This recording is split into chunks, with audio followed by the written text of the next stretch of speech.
大家好，欢迎来到 Milk It。今天要教大家做草莓果酱。那夏天要到了，是莓果的季节。我们有时候吃会有剩下来的草莓或者是蓝莓，就可以把它做成果酱。自己在家里做果酱，可以吃得又安心又新鲜。我会把它放在吐司上，或者是可以淋在甜点上面，都会很好吃哦。那就让我们开始吧。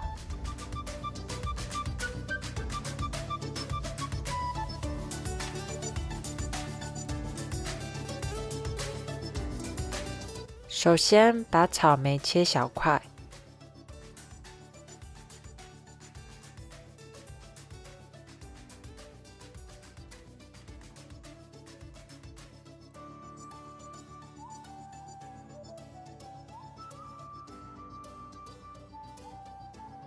在锅子里放入草莓、糖和柠檬汁，先开小火。把糖煮到融化，草莓出汁之后，稍微搅拌一下，确定糖都有融化。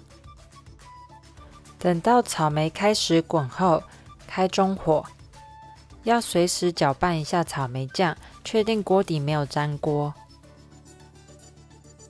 那我会压一下草莓，让它不会是一整块的。如果煮的过程有太多泡沫浮在锅子上，可以用汤匙捞掉。煮10到20分钟后，确定果酱好了没，可以直接用温度计量。草莓酱温度到220度华氏、105度摄氏就好咯。或是也可以放到一个汤匙上，等到稍微冷却后，看看它的流动性，比较固体的话就可以了。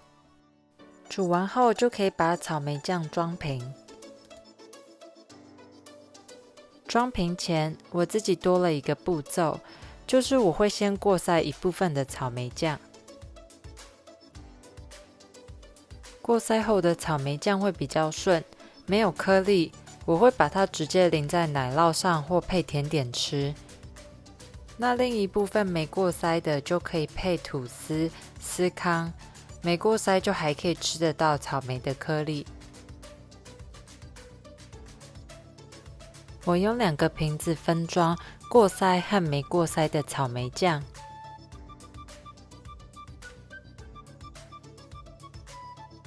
这样草莓酱就做好了。来家买一个草莓花生酱三明治。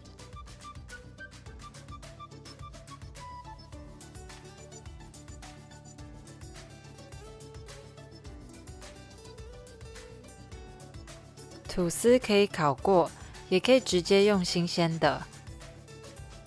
先把一片吐司涂上厚厚的花生酱，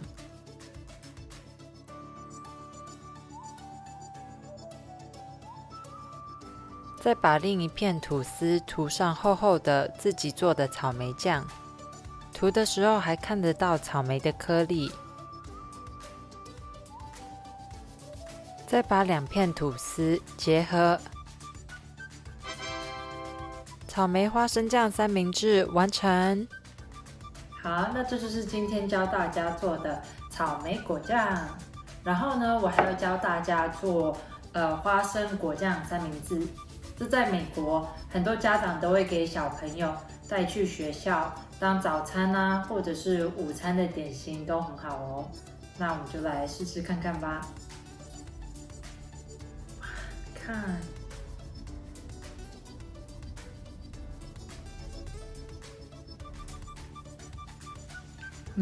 就是这个味道，好好吃哦！自己做的草莓酱，酸中带甜，又可以吃到草莓的颗粒，超级好吃的。喜欢的人也可以在家里试哦。那不要忘记订阅我们的频道，我们就下次再见喽，拜拜。